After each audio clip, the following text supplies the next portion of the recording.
the things that you don't want to do, you continue to remove those over time Mm-hmm. by permanent delegation or elimination. Got it. When you know your win, you immediately go to, if you have an idea, who's your co-creator? Yeah.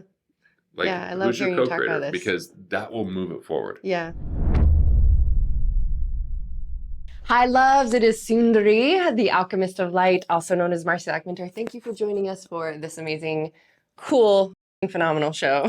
Because that's just what we do on Infinite TV exclusively called Divine Life Mastery. I'm here with one of my, I wanted like Long term. We've known each other a long time. bestie friends who's you started really as my mentor.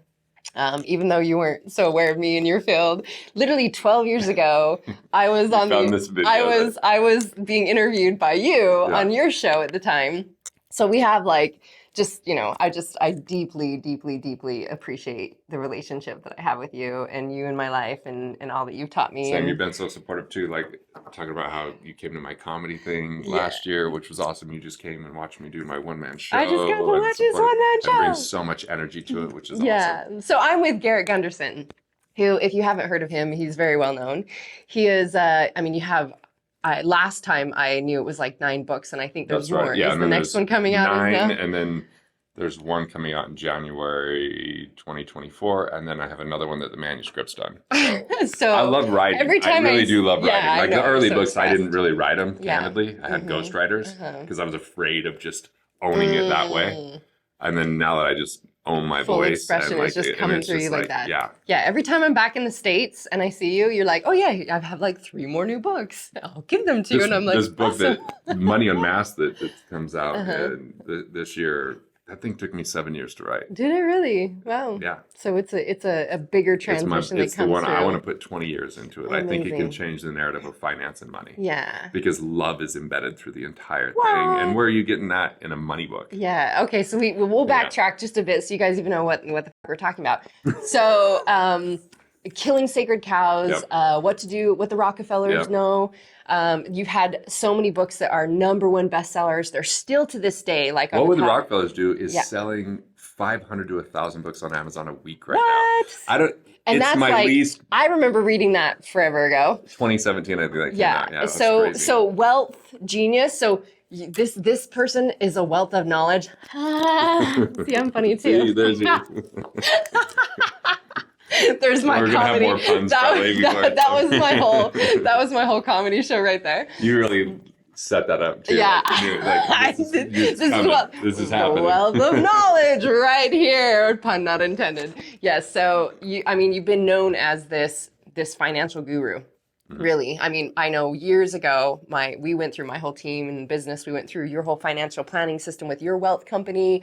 I sold that company. Yeah. And so this was going to say, you've gone the journey of, really teaching. And first off, I want to say, along with like, we could go like author, speaker, transformational coach, building these wealth businesses, etc. The thing that I appreciate the most about you is the embodiment of living like life fully in every aspect, which has always been like the passion that you've had and what you're teaching now. So you kind of shifted a few years ago from like, okay, build these huge companies and share this wealth of knowledge and teaching people going from consumer mindset to prosperity paradigms and value is wealth and all these really integral tools that I don't think are really taught in the wealth game normally. The wealth game is normally very much let's talk money, let's talk plans, let's talk strategies, which are like, that's all awesome.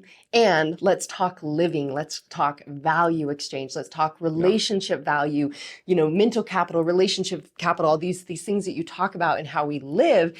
And when I look at you, you've always been an example to me of like, your marriage is amazing. You're an amazing father. We got to go do 2. And you're an amazing mother. Because we've gone to these things together. Yeah. We're really investing in our kids. Yeah, we had this retreat that we went to for entrepreneurs, parents and their kids with one child at a time. And we got to do both of those together with our boys, both of our boys.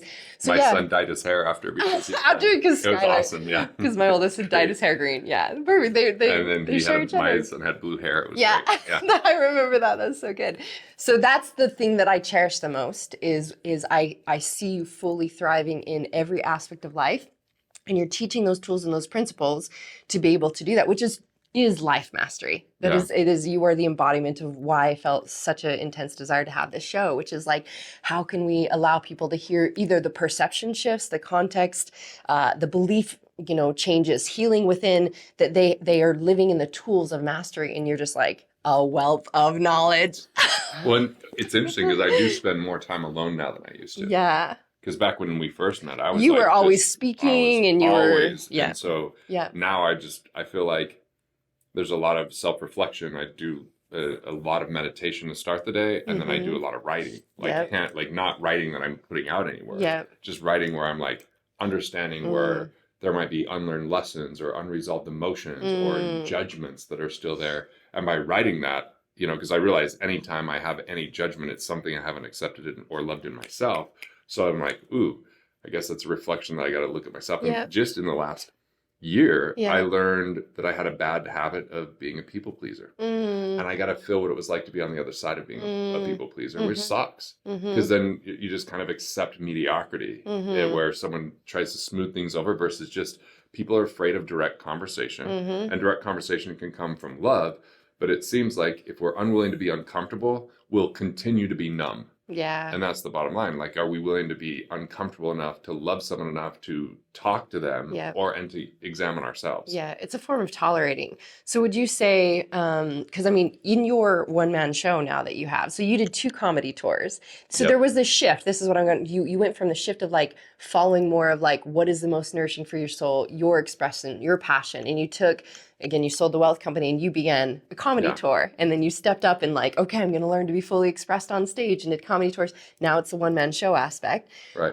What would you say is some of these main principles that, because you're really kind of sharing your life's journey of the biggest principles for you, what are the ones that you feel like have made the biggest impact for you, or that are there these maybe for people to like see how they can shift into? So up until I went to Italy for a summer in 2017, I didn't realize how much I viewed my work as myself. And as your identity. As my identity. And so all of a sudden when I separated that, I looked at it as a canvas which I could express into. And that was the beginning for me when I came home to say, wait, this isn't my full artistry anymore. It's become too process oriented.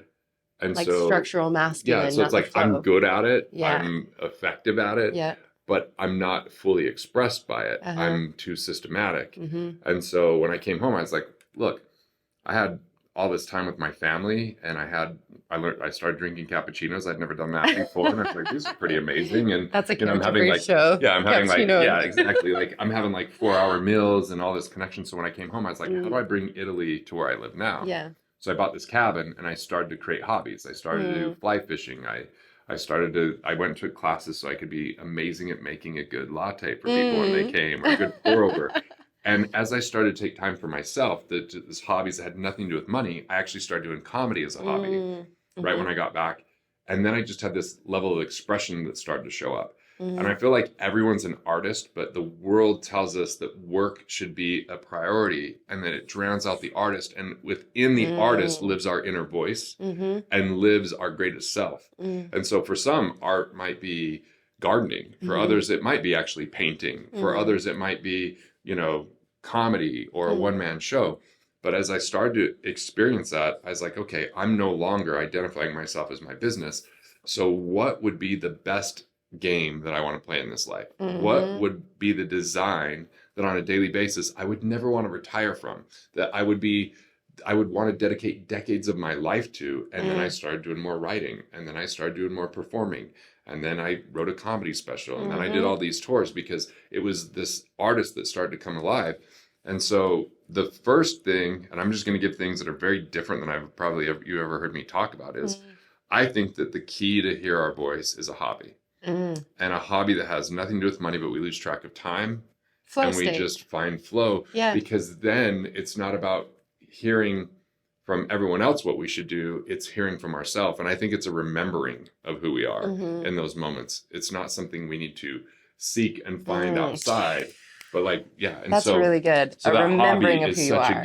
It's such a game changer, and it was like a renaissance for me coming back. I mean, and comedy turned into more than a hobby, but it wasn't the intent. Yeah. It was just, I like this. Yeah. So, okay. games. Mhm. Like your whole, like I sitting in your one-man show, I was just like, so like, jaw, yeah, jaw, jaw, jaw, oh, like it I was loved like, it. just truth, like remembrance to the system. And it reminded me of, again, so many things that I remember starting to learn from you way back in the day. And you talk about like creating a game that you win, and how consumer identity is like, you're either, I'm gonna, Right. only one person wins, or I'm gonna play to not lose. Right. Maybe give some feedback on what you mean by how do you design the game, Right. and incorporating that sole purpose, etc., that we all can win and do our own. When life becomes about an outcome, Uh-huh. and if then when, Yeah. then we've already lost. Yes. Because now we're reaching for fleeting moments Uh-huh. that can at best give us a hit of dopamine where we're renting happiness. Mm. So your taglines. Let's somebody hashtag that. Renting happiness. and the world is constructed for us to rent happiness. Uh-huh. The next award, the next accolade, the next acknowledgement, the next huge viral post, the next, like, so everything is about this external validation determining our value. And when we're stuck in that game, then it becomes about effort, hustle, grind, worry, frustration, and all of it robs us of being present. And when we're not present, we've lost. So it's hard to be present because we've learned how to suffer the future. What's going to happen with AI? What happens if the zombie apocalypse happens? I'm like everybody suffers the future, which disempowers them of living a better life today. Yeah. Or people are still stuck in the past wishing it would be different. Right. And so they're either stuck in the future or the past, never living in their power. And so I love that you say the presence is our power. Like, yeah, that is. that is. And when we find joy in the work we've won, it's not just the outcome. The outcome is the gravy. It's the bonus. It's the byproduct. But we've designed this game worth winning. Like, if I'm writing, if I'm performing, if I'm creating, if I'm in conversations and connection with relationships, like, I had to give up the notion of scaling a business, because the more I would scale my business, the less connected I felt to it. And I was like, I want to connect with people. Yeah. And so I'm inviting people, comment on my blog, and I will actually respond. Not a bot, not someone from my team. I want to know what's going on. I want to feel connected. Or I've been taking people to my cabin and spending a day, which is low scale, but high profit and high connection, because I'm really dialed in with that person and helping them to build their richest life. So, when we have a calendar and a life that is the life that we want to live, we're not trying to get away from it or try to get to something. And look, I still am susceptible at times. Like, I filmed the comedy special with 8 Emmy winners on my crew, and I felt so good about it that my manager's like, dude, we need to pitch this to Netflix. And then my life all of a sudden was like, oh yeah, if I'm on Netflix, I'm a real comedian. And then I'm lost, trapped and stuck in trying to get somewhere versus like enjoying the moments of comedy.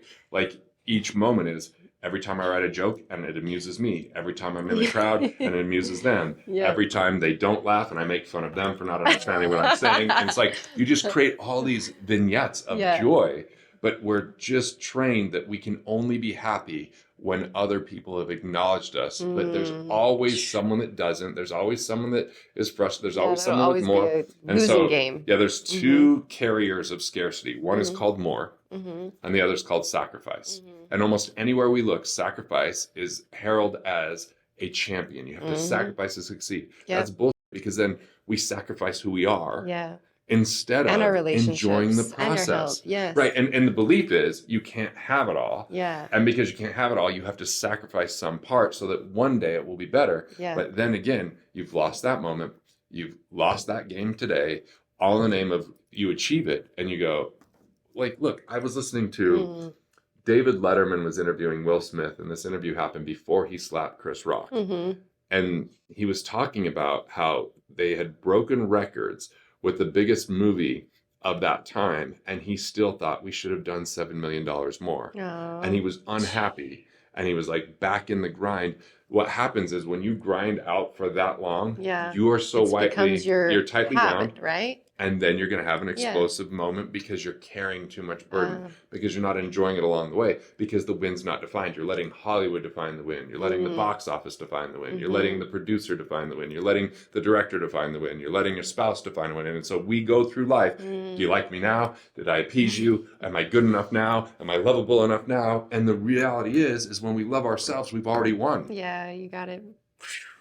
And you said sacrifice, when you're sacrificing, then it becomes your habits. Like you think it's someday. Again, it's like a manipulation game. It's like someday, so I'll sacrifice now. And then you become, again, that vibration, that mindset, those habitual patterns. So it just continues. And I love that framework of it as well. So it's like you either are catching how, so it feels like this is like the new earth fucking shift. Like, of how to be human, right? Like, it's like we get to actually realize that we've been programmed a completely different way. That is, it's like in the medical field, you know, they study cadavers and disease for health. You know, let's study this sick person to try to decide how to be healthy, which is bullshit. Instead of let's study health to be healthy. And so you're saying, let's study life. Let's study how do we actually be in awareness and joy in every single moment. That is an amazing life mastery code. But how do you apply that? Right. Well, even like when I was studying the Rockefellers, one of the things I didn't write about in the book is the Rockefellers determined how we tune music.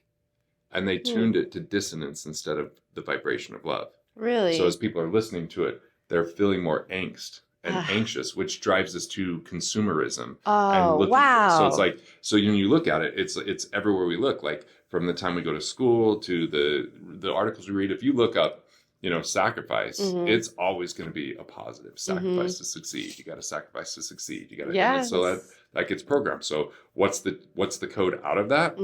Is we have to know our win. And we have to design the game based upon what's fulfilling along the way. Like the time I heard the win is in the work was I heard someone interview Kobe Bryant, who had won 5 championships, but he saw the win was in the work. So he was to the gym first. He was at the gym because it was something he enjoyed, and the byproduct was a championship. But when people go, I'll be happy when I win a championship, they might win one and then they have no life after that. Yeah. They haven't created a future. They don't know what their win is. They feel very lost. They feel very depressed, because if our future isn't more exciting than our past, that's when we start living in regret and resentment and frustration, and all of that comes about. So really, you get a hobby, you listen, and then you design your life. So I just look at my calendar and go, what belonged on this calendar and what doesn't belong on this calendar? What is a representation of the human being that I am, right? And then I just make sure that I can be still enough that I can know God. That if I'm not still, that I'm crowding him out because of the world, and that's my ultimate co-creation, because we're all one, and it's essentially, am I embracing the abundance that truly is, or am I seeing it as separate? Yeah. And as soon as I see it as separate, I'll be in dissonance. I'll be back stuck in either playing to win, trying to chase something, or playing not to lose, hiding from something. So if I'm living in the future or the past, like, I know if I'm living in the future because I start thinking about things I have to do before they need to be done. And I collapse timelines and I start thinking I'll be happy when. So I've just changed my relationship with time. Yeah. Time is no longer the thing that's going to conquer me in this world. If the time frame for my one-man show, because I started writing it in 2019, then COVID hit, I was like, cool, I get to really rehearse this a lot. It was like, and I'm just going to, continue. It's not when I finally do it, then I'll finally be happy. Right. And that's where most of the world is, because the world is trained to be that way. Yeah. When you'll be happy when you get this. Yeah. And then you get that and you find out it wasn't enough. So you can check every box and still be unfulfilled, because underneath all those boxes is an actual human being that knows the design, but forgets about it, trying to appease others, trying to earn other people's respect, trying to gain admiration. And Hollywood continues to make it look so fake and so possible. These guys that are as shredded as could be, drinking beer, not working out, they're on the screen, but then as soon as they're off the screen, they're working out 3 times a day. And, it's like, we buy into a reality that doesn't exist. and judge ourselves on an impossible standard. And then that external validation destroys everything internally that's already whole in us. Yeah, right. And everything that's not is just allowing us, like you even talk about this in even your show, and in just that, or in how when we get to pay attention to any energy that's in resistance, because that is just showing us what is ready to be healed and loved. So hence it's being present with whatever's here that is not in joy, that is not in peace, that is not as harmony, that we get to be able to dissolve and heal to a greater degree. So you talk about this also as a byproduct. Like you're like, when you create the winning game, which means you're just playing life. So let's say like you live a lot like I do, in the fact that I'm just like, oh, what's the most nourishing for my soul? Like, how could I experience more joy? Where's the energy calling me to? What do I feel called to do? What's calling me forth that feels exciting for my soul? And my calendar is based off of that. Right. And I still, like, you have many, like, catch myself where it's like, getting pulled out and going to have ideas of like what this should look like or that should look like, and have to come back to like, what's in this moment and where's the energy guiding me? So you say though, there's, or maybe you could give some cornerstones to the way that you do this. Like you talk about relationship value and creating the value of your relationships in life. And that value is the exchange. Because for someone who maybe is listening and they're either running a high powered business, or they're coming from the different, roles and personas that you teach about and play, like, I got to strive for success, or I've got to scrimp back and save, and I'm not going to live my life in these different roles that you play. And how they can, you say that it doesn't take resources. Like anybody can start. Right. Yeah. So maybe you can give some of those pieces to how does someone start on that journey where they can go, okay, well, how do I design my life now that is based off of what is the most fulfilling, and get away from this idea that, oh, well, okay, I'll just do that, versus like, oh, I've got a business, because you made that shift. Yeah. So the code of this is called the cycle of creation. Uh-huh. So the cycle of creation begins with our ideas, right? And ideas are just thoughts that we have. Mm-hmm. Most people keep those thoughts to themselves because they're like, well, what if it wouldn't work? And what if I don't have all the resources or the power, or I don't want to like start it and stop it? But if we can just move that to a concept where it's shared with another person, preferably.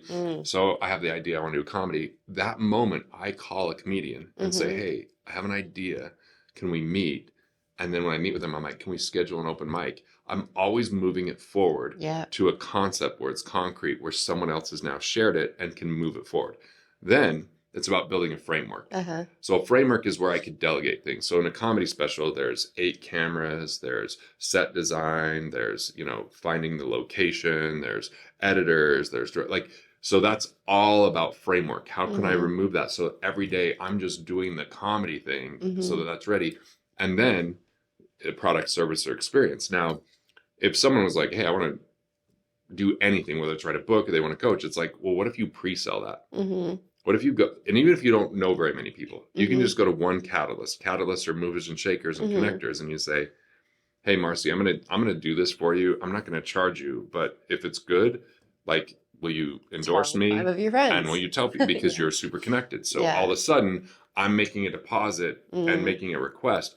But here's the deal. We've got to feel worthy enough to ask. Like I was sitting. You never get what you don't ask for. I was sitting at a comedy club and I saw the manager, and he just said hi. It was busy. So I just texted him and I was like, hey, I haven't been on the schedule for a minute. Would love to do it. I had to be worthy enough to ask. And he was like, here's 3 dates. Yeah. But most people go, oh, he didn't come up. He didn't ask me. Yeah. And they're playing this game of mind reading. So go from idea to concept with mental capital by brainstorming, and relationship capital, which is the person that makes the concept. You can start selling something.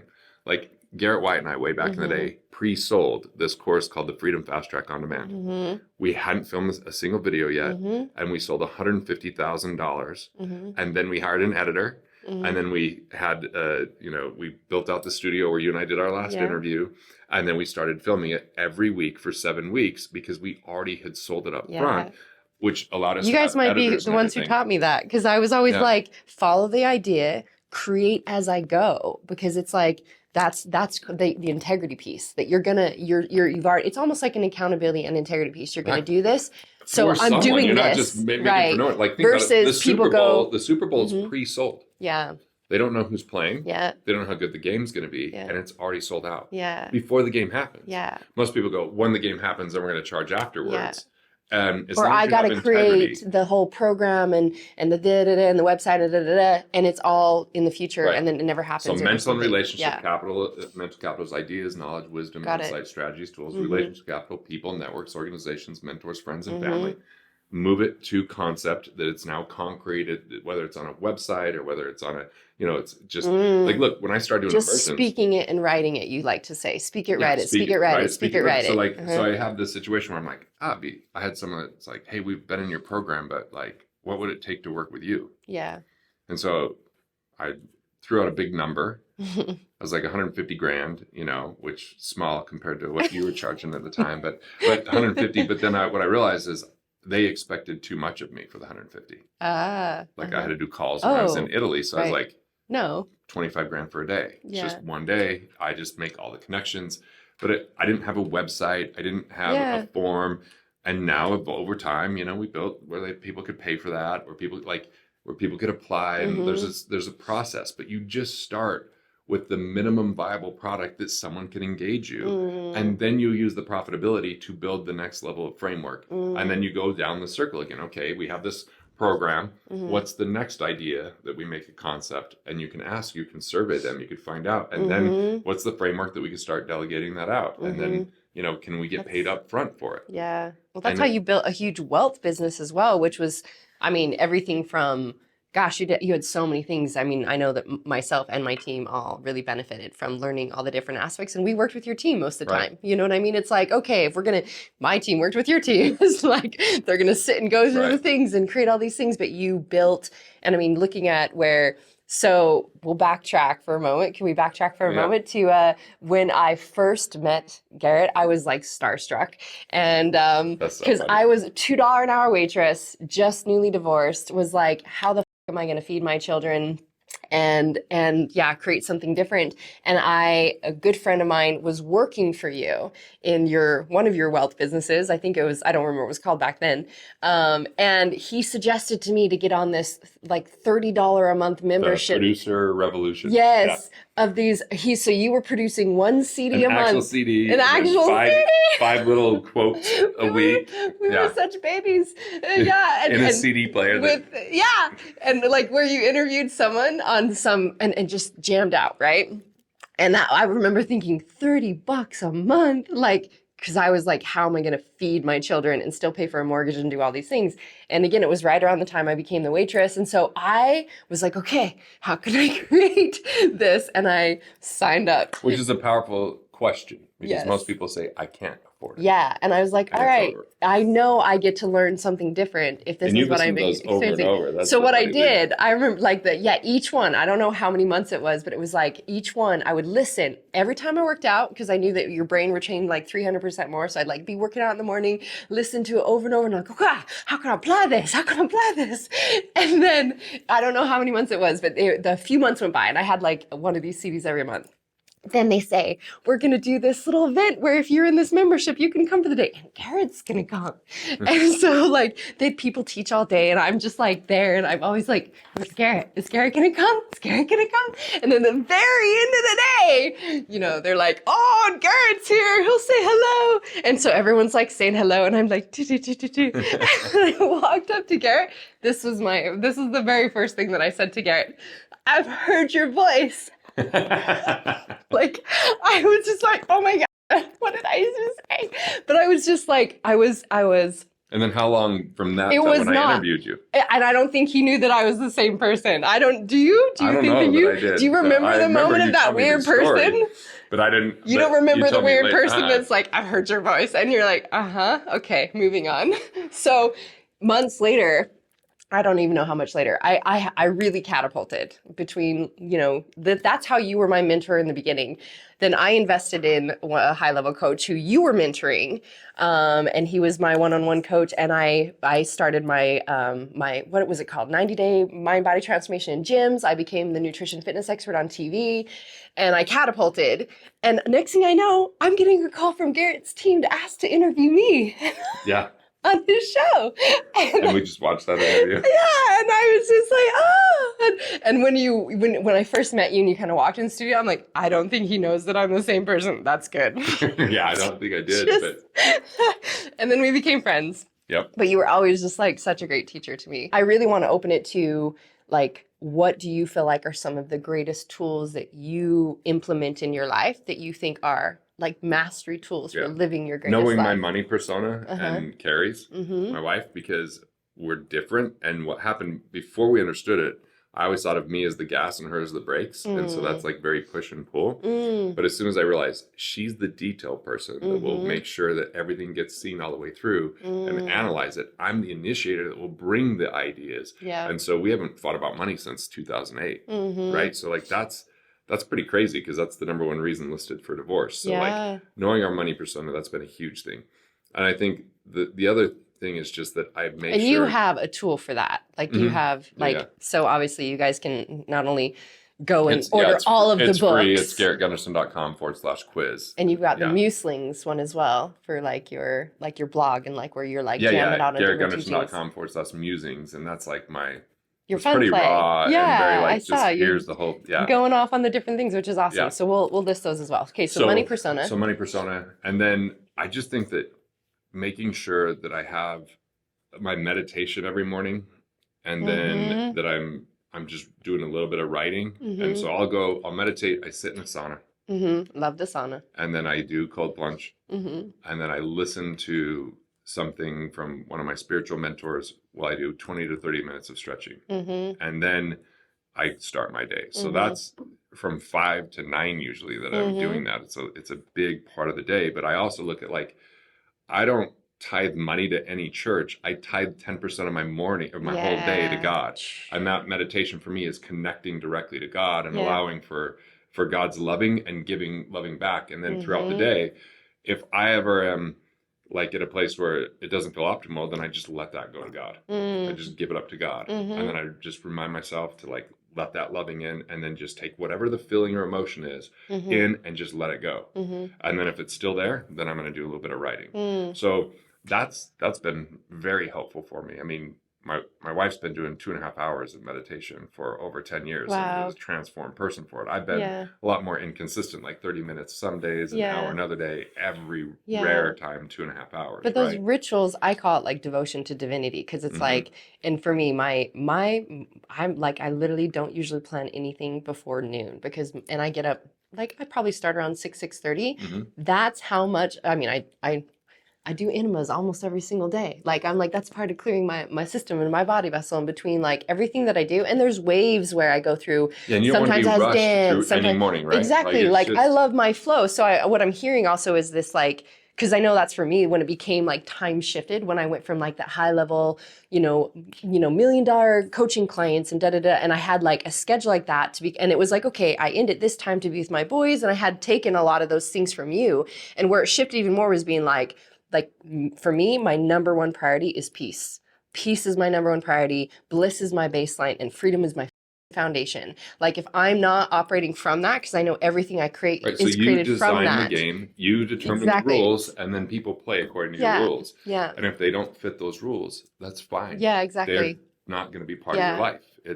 Most people don't establish rules because they can't discern opportunity from distraction, and distractions enter their life all the time because they're gift wrapped like an opportunity. They get there and they create when they're in that scarcity point, which is like, oh, will you do this? Will you do this?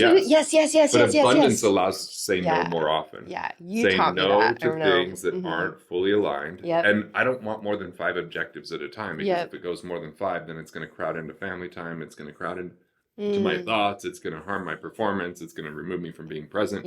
And so I've had to learn to be really firm and loving on with your boundaries, my no's, right? Like I'll say, hey, I don't have any time that I could allocate towards that, but if that changes, I'll let you know. So I don't ever shine them on where they think it's going to be different. Say, or you're creating relationship capital value. If someone says, and I swear I learned a lot of these things from you, and which really shifted my game with time and as also relationship capital, which was like if someone reaches out and they like want something from me and I get really clear on what they're really seeking. And when it comes down to they're like, oh, I really just want to show you my product or this or that. And I'm like, thank you, I appreciate that. And that's not really fit for me. I'm fully committed to my time is going here. And you know what? Now that I understand more of what you're looking for, let me tune into who I can connect you with. If I can connect, right? Like exactly. You're always creating relationship capital. But it's saying no. I remember when it became like, if it's not a yes and it's a no, then, and like I learned that from you and that shifted my game with time. And so what I'm hearing you say is maybe a shifter for that is like you said, like your morning time, like your practices are your foundation. Right. It's like, that's why for me, I'm like, I don't plan anything because that's where I come from to then go, ooh, now what I want to create for the day. You transform your entire rest of the day when you've done that work. Exactly. Because now you're showing up fully expressed, the best of who you are. And a lot of people are just tired and they get diminishing returns because they're in the grind, because they're in the hustle. Yeah. And they're in people pleasing. So they're saying yes to things that they really want to say no to, which is the crux of sacrifice. Yeah. So like when you can learn how to give a loving no, life gets better. Yeah. But you also said then that it's like when you're overextending, right, then it's going into family time, relationship time, etc. For me, what I also learned from you is where it's like, yeah, always, I had like every single night was either date night with my kids or my own personal date night or personal date night with my beloved or, you know, my whatever social time. So it was like, okay, I had this time is when I would end. So it's really like, okay, this is the time frame where I have the space for what do I want to create, what I want to do. Can you maybe give an aspect of like how you built, because I know you also went through this as well as like finding these different characters in this journey of father, husband that led you to like, whoa, the high level successful dude that was building that life, that wasn't going to fly because it was a sacrifice. Well, I think that rituals and traditions are what call forth our own divinity and our own time for ourselves. So it's like devotion to divinity. This is who I am. This is what I'm up to. Yeah. And it's really hard to say no when something's tempting. But you're like, that would infringe upon something. So it's just like when I buy clothes, I always give something away if I buy something new. Because you can't let go of something to embrace something. So it's the same thing with activities. If I'm going to say yes to something, what is either going to be complete or what would I then remove? Because if I just add to, that's either going to infringe on sleep, on peace of mind, on family time, on artistry. Like, so it's, you know, I have 5 things. That's what I'm up to. And I want to do those at the most excellent level. But I have carved out time in the morning and evening that can't be infringed upon. Yeah, that's family time and your time, basically. Right. Yeah. And look, I created rules when we had young kids, which was if I'm gone more than 4 nights in a month, then I take a day off during the weekday. Yeah. Right. And my wife and I had rules like we're going to be gone from the kids overseas 14 nights a year because we deserve that time alone. They deserve to miss us and we can come back together. But like a lot of people, they're always around and it just creates bad habits and not, you know, some of that fun. So then we had those rules. But so you created a different game with time coming from the designing the game of what is the most nourishing, how do we be in the highest alignment. It wasn't coming from when I do this, then I can take this vacation time, then I can have time at night with my kids, etc. You started, that's the framework. Right. And some people are like, well, if they have a lot of demands on their time or they got a lot going on. Well, look, in 2008, I had a huge real estate portfolio. I had a business that had been growing 10 straight years and had, you know, a lot of employees. And when that became overwhelming, it was, all right, I'm done with most of my real estate because I don't like talking to attorneys and I don't like talking to, you know, banker. Like, there was nothing inspiring about it. It was just, this is a money play. So I said, all right, I can spend 25% of my time for the next 12 months on cleaning up the real estate, selling the real estate, but 75% of my time is going to be spent on these things that I really matter in business and in my life and part of my purpose. And then that 25% is going to shrink to 0. And then when these opportunities come, I'm now going to know how to say no because I've carved out that I'm done by 5 p.m. Yeah. And anything that on a vacation is going to require my time and I can't just fully delegate doesn't get to be in my life. Now, could I make more money doing that? Maybe. But if that money didn't lead to a richer life or a higher quality of life, what did it matter? And I'm telling you, people get confused because they think the game is bigger net worth, but sometimes bigger net worth means smaller relationships. Means, and look, the thing is, when you're present, you're infinitely more powerful than the person that's distracted. And so I can accomplish more in 4 hours than most people can accomplish in 4 days that are working harder, spending more time at the office because they're not present, because they're feeling guilt. They feel like they haven't spent time with their kids and therefore they're exhausted and then they're not getting good sleep and their minds, like, creating space is a gift. And if you can create enough space that you have moments of, man, I've had a lot of time to myself. Maybe I'm a little bit bored. that's where the magic starts to happen. Yeah. Even in the, like you said, the taking the time, even if someone started with just like meditation, what they're actually saying is, I'm worthy to sit, to be, to not have to do. I remember the first time I ever like went to a beach, I lasted like 2 minutes. Like, because it was like, oh my God, because that was so programmed in me that you couldn't be that and do that. And so you really implemented a shift like in the time frame. What else do you feel like is you said hobby and devoting to, you know, like creating from designing your game to be the win. Yep, designing the game. So you establish the rules, you tell people how the rules work, and you do the things that you want to do, and the things that you don't want to do, you continue to remove those over time by permanent delegation or elimination. Got it. So when you know your win, then it's you immediately go to, if you have an idea, who's your co-creator? Yeah. Like, I love who's your hearing you talk about co-creator? this. Because that will move it forward. Yeah.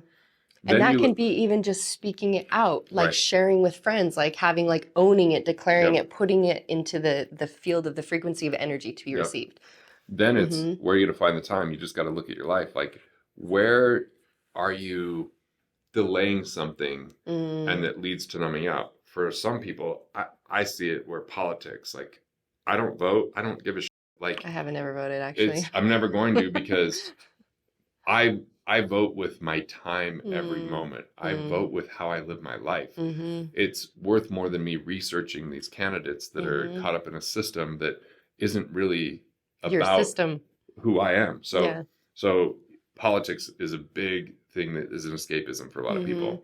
Sports becomes a very big thing. Like, I enjoy watching it, but I don't want to be a spectator in life. Like, if the most important thing in my life has to do with something that I have no control over the outcome, I'm probably not playing a game that's worth playing. My vision is limited, you know? And then it's about offloading that in a permanent way in delegation, that someone owns it so I can own the things that I'm best at and not have to manage it. And then finally, collaboration is finding talents and abilities that can bring a vision forward that not one person would be capable of on their own. So you can truly leverage their skill sets and do something spectacular. So that's the process: co-creation, elimination, delegation, and collaboration. So the hobby gives you the insight, and and then simply knowing your money persona lets you know what your traps are going to be, so that you can choose more abundance when those traps come about. Because when people get hit with drama or trauma, or they get a cash flow crunch, or they hear about some childhood friend that's doing really well and now they feel jealous. I mean, there's all these traps that happen in money personas, or they hear news about the economy. And so now all of a sudden they start being fearful of something that someone says. And recessions happen, I think, more because of the mindset when people think there's a restriction. Then they do that, and then they don't tip their waitress, and then it extends out, right? My whole philosophy has been difficult economies lead to prosperity for my old company, because people start listening. Yeah. When things are good without effort, they don't listen. But when all of a sudden the market's down, and I've been saying the market's not the best place to put the money. They go, wait, what other places are there? So we always grew during recessionary times. So I don't have that same relationship with recessions. So it's really, where are we putting our attention? What does our schedule look like? What are we letting go of? What is our win that we define, so we know what game we're playing, and so that there's win every day? And what is it that's robbing us of being present? How do we remove that from our life, or address it? How do we address it? Because most of the people are carrying around pain that's unprocessed because they haven't had a conversation and they're holding resentment. And then they're projecting that out onto everyone else, and so that's learn where how to have have that productive conversation, and especially the difficult ones will bring more peace. And like, not all of them are easy. I had a conversation once about my mom and my youngest son, and she told me she wanted to kill herself after the conversation because she felt like I was saying she was a bad grandma. I'm like, that's not what I'm saying. But not having the conversation would have been a rift in their relationship. And now we're so close. And we had a family retreat, and part of the family retreat was, hey, we can all go through hard things together. We don't have to go through them alone. My mom almost died of kidney failure and didn't tell us how bad it was. Had both of her kidneys removed before getting a donation. And then we finally found out. And one of my Facebook posts got 33 applicants. Wow. So it's like, hey, we can support each other. You don't have to go, I don't want to worry you. But that's why people, they don't want to be judged. And I think part of the reason why people don't have difficult conversations is because they're worried about what they haven't owned in themselves. Like, so if they call someone out, they're going to then the agreement of we're all pretending everything's fine goes away, and then they have to be accountable for their actions too. Yeah, and everyone has to take responsibility. Well, and that's one of the greatest key codes I feel like is radical responsibility of however the world is showing up, whatever our perceptions are. If you think you're super clear in communication and yet apparently this was the result, how do I get to take greater responsibility of how else I get to communicate more clearly or have these, have an awareness to be able to upgrade. It's like upgrades. I see it all. And I think maybe you see life as like everything is abundance, right? It's not, it's missing, it's lack, it's scarcity. It's like, interesting. Okay, so there's infinite possibilities. At least this was a key code for me. There's infinite possibilities available. There's abundance in everything. There's infinite ideas and ways that could go and relationships, etc. You always like to say that it's like you could be one idea and one relationship, one conversation away from a huge next level prosperity. But if you're holding it in and you're pretending, you don't even get access to that. That's the vibration of the vibration of scarcity. You got to be worthy, and okay, and abundant enough to ask. So the real like simplified cheat code is this. You said it. Take responsibility. For your actions and reactions, for your thoughts, for like you just got to take responsibility, right? The second is love, accept, and forgive. LAF. This is my meditation mentors always teach me this. They're like, it's actually forgive, accept, love, but it's LAF. LAF. Love, accept, forgive. So what have I not forgiven? If I can forgive that, what have I not accepted? Can I accept it? Then love it. Then all of a sudden it loses its power. The hold, right? It's hold, like, and then meditate. And for me, the meditation is the path of light and sound, which is a specific meditation that's really about getting above the mind and getting into the spirit and connecting directly with source and receiving that love and giving that love. So to understand the infinite being that we are. So that's really the what I've learned and what my mentors have brought to me. And a lot of that is, when it comes down to it, every day I say, how can I be in the world but not of it? Yes, I love that. That's what I believe as well. Like David Hawkins had a program called In the World But Not of It that I bought on Audible, and I listened to it like 20 times, and I was like, if I'm in pain, it's because I'm stuck in the world. It's because I haven't processed emotions. It's because I haven't connected to the abundance and the truth of what is. It's because I don't believe fully in that moment in the healing power of God and the infinite being that I am. So I realize that those are all little footsteps or imprints to put me back on the proper path. And that path is to source and to return to oneness. So you really see it all as information available in the field for an upgrade. That's how I see it. It's like, so it's why it's like, the moment I have a human moment and I'm off into like an idea of creating suffering or pain or disconnect or separation, etc. It's like, that's right. Actually, what is here for me that this gives me, because that too is abundance. That is an abundance of, again, showing us. If you see it all as divine. Yes. Thank you. Yeah. Right. Exactly. But, part of it is, I feel like if we face any of our pain with love and compassion, on the other side, if we go through it, is connection and consciousness.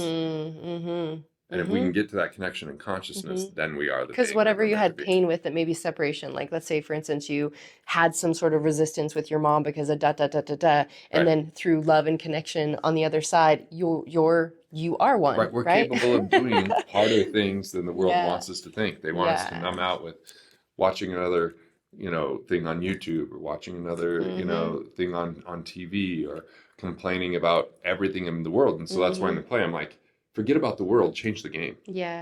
And just focus on yourself. And what game are you playing is what you like to say. Playing, right? And that you can all win your game based on you design the game. So I would love... the game in my marriage is an extraordinary husband and premier romantic. That's the game. So there's date nights and there's, like conversations where we're going deep in conversation because that's what she loves. There's walks along the river at the cabin. There's, always a trip on the books that we're looking forward to. There's like we have a formula that's our game, right? And when we're playing, as long as we're in that game, it just keeps getting greater. It just keeps getting better. Yeah. And your form of like, as you expand into more expression, what's more joy and, releasing any, like as your formula and like you delegate and eliminate anything that is not of that. It doesn't mean it's like it's a micro step. It's a presence moment at a time that it just keeps getting greater. When they're in that vibration, then everything else matches to that. But the scarcity game is I'll be this and someday it'll change, which never happens, which we know is like a mind. So what I would love in closing off is just to first off, I would love you to describe like how you describe a rich life. You use this in your one man show, like with your son. where he even asked you, Dad, are we rich? And like this really kind of helps you see what kind of game are we really playing based off of these ideas of what we think richness is and success is. Yeah, I think our richest life is the life that we live by design that we don't want to retire from. So when my son asked me, are we rich? I was like, well, you're talking about memories and love and experiences. Yeah. If you're asking me about money, well, I am. I don't know about you. That's yet to be determined, right? That's the line. So I feel like probably people watching this are 80% of the way there. But to get to our richest life, a lot of times it takes that outside perspective to say, look, if you were to look at where you have because the problem is people look at us and go, oh, you got everything figured out. And it's true to a large degree, but then there's always these little things that outside perspective is so helpful, right? Yeah. And it's like, oh, wait, there's another level there. So to me, the richest life is what everybody describes as retirement today. Yeah. Like, Well, and I'll say you did this little exercise in your one-man show, which I loved. The value index. Yeah. Yes, value index. And so where it was just like adding a certain amount of money onto every single month of your life, and where it switched from thinking like for me, I was like, yeah, that'd a little bit there, that's going to just, what cool, a little bit more for an extra trip or whatever. And the moment it was like, so many more philanthropy projects and how I can serve the world and all all these creations we have, and we're building these communities and these sanctuaries of awakening consciousness that's starting in Bali and all over the world. There was like, oh yeah, there's some, Right. Yeah. It goes from being, if it was only about us, a lot of money, to being a little amount of money. Yeah. Even $1 billion when you're thinking about the shift in consciousness is nothing. If you're thinking about spending it as an individual, it's a lot. Yeah, but really that it's like it's all available. It's a matter of, and we have to operate from that place now. Yes. Not that place when we get there. And that's see the whole purpose of that exercise is I could talk about abundance and we can intellectually even get it. But I wanted people to experience abundance. Feel it in feel it. Be operating from that felt sensuality. And let them answer the question. Yes. So their space and all that. Yeah. Yeah. But coming from, so really the life code is you come from the vibration, you live it, be it now, and do that and let everything else align and design itself accordingly. And I just love the context that you bring, the way that you bring it into I can see how this is the tool that I get to be able to do. So what would you say? How can people, obviously you've had your comedy tour. You're not necessarily doing one of those right now. You're doing people mostly. People can hire me to do that for you're doing huge corporate events that you're doing your one-man show. Like Greg that was on today watching, he hired me to do it for a corporate event. Yes. And that's best. You're doing that. You're working with one-on-one clients in your cabin, obviously. Just do 24 of those a year.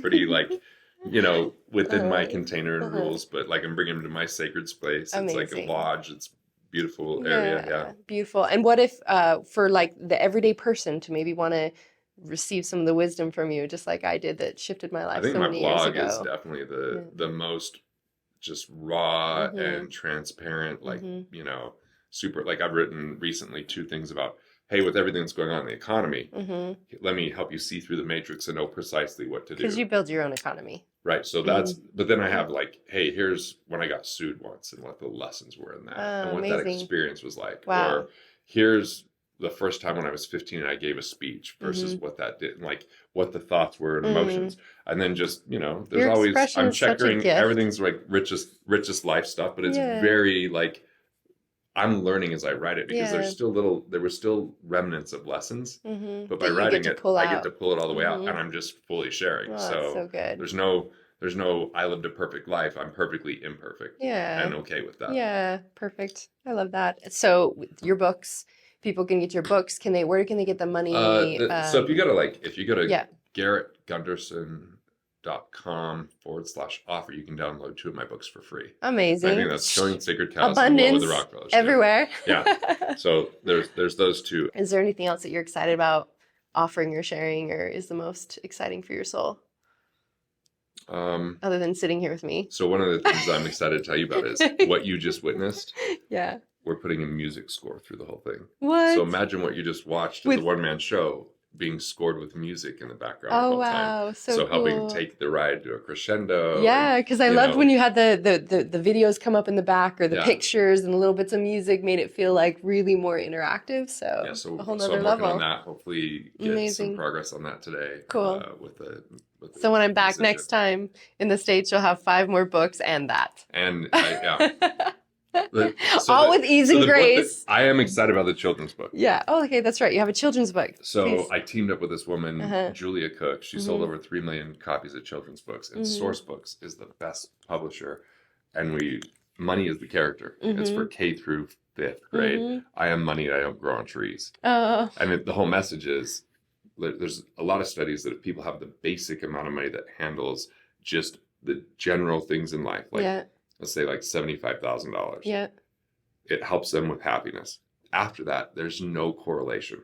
Wow. So it can help you with the basics, but from there, it's about finding your purpose and being abundant enough that you could share your gifts with the world. So that's the whole message of the book. Oh, that's and so putting, good. it talks about earning and saving and spending, which I think is all helpful. But the end message, when I read it to my wife for the first time, I was all emotional and crying. Like, I think it's got, and then I have a book called Life in Debt. And that book is using humor to help people address this behemoth of debt that the world's in. Oh, wow. And so I'm using comedy. I'm working on, I'm flying to LA Edutainment, to work on getting illustrators for it. So yeah, amazing. all that edutainment world. Wow.